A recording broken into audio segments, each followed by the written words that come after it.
Alors que les Alliés avancent dans leur contre-offensive, repoussant les Allemands petit à petit vers la frontière grand-ducale et libérant un à un les villages ardennais, l'espoir revient dans les localités libérées et le ravitaillement s'organise.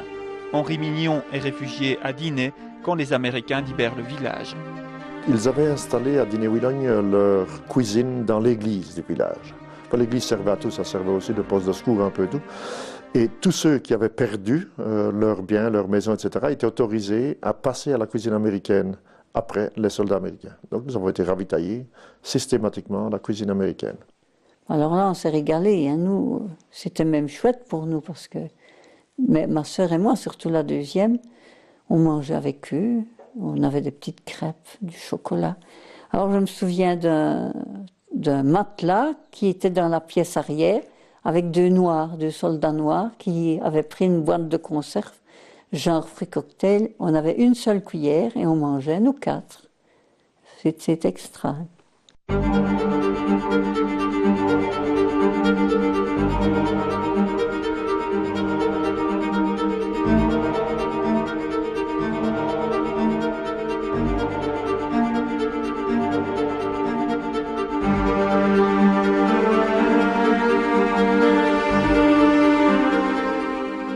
À Michamps, Jean Lambert et sa famille ne peuvent pas encore bénéficier des largesses des libérateurs. Si les Américains arrivent dans le village le 2 janvier, ils n'ont pas encore atteint la maison isolée des Lambert. Dès le matin, nous avons vu les Allemands qui se sauvaient, qui partaient. Et je me souviens qu'il y en a un qui a dit « Voilà votre amis qui reviennent », en français, d'un air narquois. Et effectivement, les Américains ont repris Michamps, qui se trouve à moins d'1 kilomètre, mais ne sont jamais arrivés jusqu'ici. Au moment où les Allemands partaient, donc ils partaient précipitamment, nous les regardions par le soupirail de la cave, et tout d'un coup nous avons vu 2 Allemands qui revenaient vers nous en courant. On s'est dit ça y est, ils reviennent pour nous fusiller. En réalité, ils revenaient chercher une énorme casserole de viande, grosse casserole qu'ils avaient laissée et qu'ils emportaient avec eux. Donc ça nous a plutôt fait sourire. Inquiets pour leur sécurité, les parents de Jean Lambert décident de se réfugier dans les caves de la tannerie, situées 200 mètres plus bas. Quand nous sommes partis, ça ressemblait, ça me rappelait mes images de la Belle au bois dormant. Il y avait les gros frênes qui jouxtaient la maison, étaient complètement cassés. Et pour faire quoi, il y a peut-être 200 mètres, il nous a fallu peut-être une demi-heure, 3/4 d'heure. On aurait cru qu'on avançait dans la forêt vierge. Et enfin, nous avons pu... Et alors, en plus, à Michamps, comme il y avait presque uniquement des fermes, les Américains donc avaient combattu toute la journée, la moitié des maisons brûlées. C'était effrayant, il faisait aussi clair qu'en plein jour.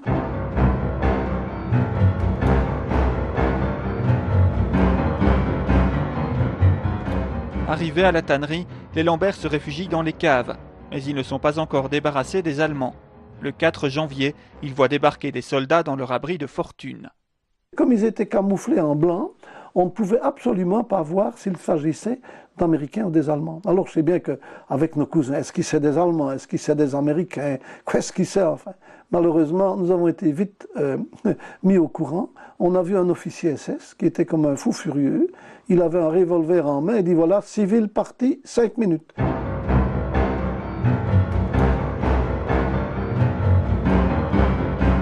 Sinon fusillés.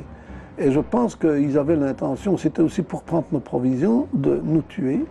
Mais à ce moment-là, comme mon père parlait très bien l'allemand, je l'ai déjà dit, nous avons eu la chance qu'il ait discuté avec lui. Et l'allemand lui a demandé quand même, il se radoucissait voyant qu'on parlait sa langue, comment parlez-vous aussi bien l'allemand? Et il leur a dit, mes parents étaient allemands, ce qui est absolument faux.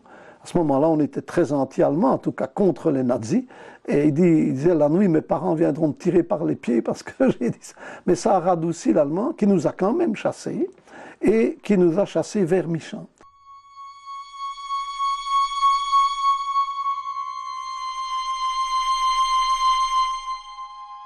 À l'Étaille, André Hubert et sa famille sont toujours sous la coupe des soldats du Troisième Reich. Très tôt, le matin du 3 ou du 4, est arrivée une troupe allemande en furie. Ils étaient habillés de noir, je ne sais pas si c'était des tankistes ou des SS, et ils nous ont intimé l'ordre de quitter la maison. On a dit, bah oui, mais encore une pièce à côté où nous pourrions aller. Ils ont dit, rien du tout, vous décampez immédiatement. Alors on a rassemblé des vêtements chauds, des couvertures, et nous sommes partis sans savoir où nous allions atterrir.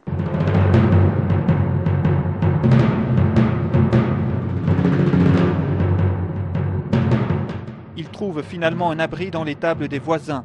Ils sont rejoints par d'autres réfugiés pour finalement former un groupe d'une trentaine de personnes. Parmi les personnes d'Auchan qui sont arrivées, il y avait une cousine qui était enceinte et qui a eu la bonne idée d'accoucher dans l'étable. Et un soir, vers 23h, minuit, ma maman et une voisine ont procédé à l'accouchement et moi je tenais la chandelle. Pourquoi moi, me direz-vous? Ben parce que la plupart des personnes qui étaient là étaient accablées de dysenterie, étaient faibles, et sans doute que j'étais un des plus résistants. Le problème, c'est qu'il n'y avait pas de linge pour emmailloter le bébé. Alors le lendemain matin, ma maman est partie pour aller voir aux alentours si elle pouvait trouver quelque chose. Et elle est allée chez des voisins à 200 mètres de là, qui eux étaient restés dans leur maison. Le monsieur était en train d'agoniser parce qu'il avait été atteint d'un éclat d'obus la nuit précédente. Maman est sortie en pleurant et un Allemand qu'il a vu qui était à proximité lui a demandé pourquoi elle pleurait. Elle a expliqué la situation. Il est allé dans un camion chercher un coupon de tissu. Elle lui a donné le coupon de tissu. Je présume qu'il l'avait volé quelque part, mais enfin, il avait fait le bon geste. Ne bénéficiant pas encore de ravitaillement, les civils réfugiés dans l'étable se débrouillent comme ils peuvent pour se nourrir. Les femmes se rassemblaient en fin de matinée pour essayer de concocter un espèce de repas, un genre de poté avec des pommes de terre, quelques légumes, un peu de viande, et on mangeait une fois par jour. On avait, si on peut dire, la chance d'avoir un pain d'Allemand tous les jours. Un Allemand m'avait repéré alors que je traînais par là, et il m'avait dit « Monsieur, il faudrait scier du bois ». J'ai dit, écoutez, moi je n'avais pas du tout envie de scier du bois pour les Allemands. Je dis, moi je ne refuse pas de scier du bois, mais je n'ai pas mangé. Je suis faible, je suis incapable de scier du bois. Et elle m'a dit, vous sciez du bois. Alors, je me suis exécuté. Et un quart d'heure après, elle m'a apporté un pain d'Allemand. Un pain noir, qu'ils appelaient le Kommissbrot, que nous les Belges appelions un pain de cheval. Il fallait presque une scie ou une hache pour le couper en tranches. Mais enfin, il était le bienvenu. Et tous les jours, il m'apportait un pain, moyennant quoi je devais lui scier du bois. À Langlire, Jean-Pierre Hoffergeld et ses parents sont toujours réfugiés dans les caves de la ferme Thielen, occupée par les Allemands, lorsqu'un événement dramatique se produit. Et j'ai demandé à mon père à pouvoir essayer de manger. Je suis monté dans cette cuisine où se trouvaient les Allemands. Je vois encore cette cuisine. Et sur la table, il y avait un os de jambon. Il ne restait plus que l'os, avec probablement un tout petit peu de chair autour. Et j'ai demandé à un Allemand si je pouvais prendre cet os. Il m'a dit oui, bien sûr.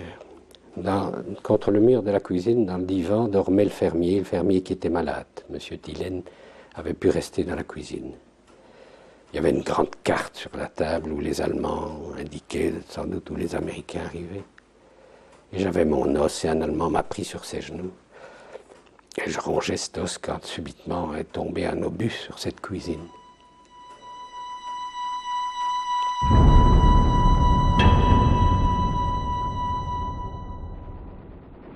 Je vois encore le coin de la cuisine. Et il y a une grande flamme, tout est devenu bleu, des cris. Je me suis précipité vers la cave, en criant aux gens, bougez-vous, je suis tué. Ce qui a créer un petit moment de détente dans ce désarroi. Il n'empêche que le fermier, M. Thielen, avait été tué sur son divan. Plusieurs Allemands étaient tués ou blessés.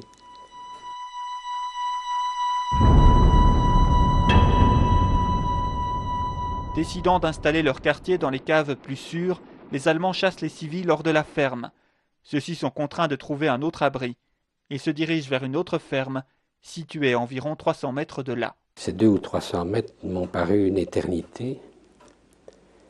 Les balles qui sifflaient, les obus qui tombaient. Et nous sommes arrivés au carrefour où se trouvait un petit bâtiment dans lequel il y avait un Allemand posté et qui avait sa mitrailleuse orientée vers où les Américains devaient venir.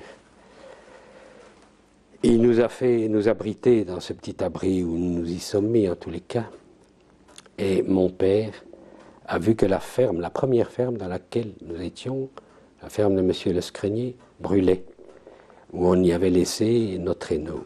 Alors il est parti chercher les traîneaux parce que nous avions besoin. Parti dans ce combat chercher les traîneaux et il est revenu. Et quand il est revenu, nous avions peur évidemment et cet Allemand l'a pris dans ses bras.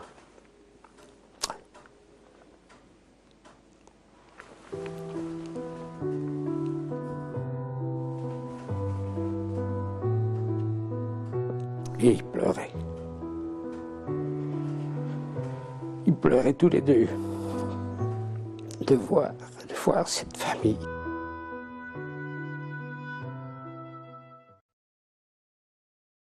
Bastogne, le 7 janvier 1945. Je tiendrai ce journal, ne fût-ce que pour rédiger un bulletin de santé de l'ami de Jeanne. Mais en relisant les lignes de la veille, je me rends compte que dès le premier jour, j'y insère des réflexions personnelles. J'ose croire qu'elle ne m'en tiendra pas rigueur.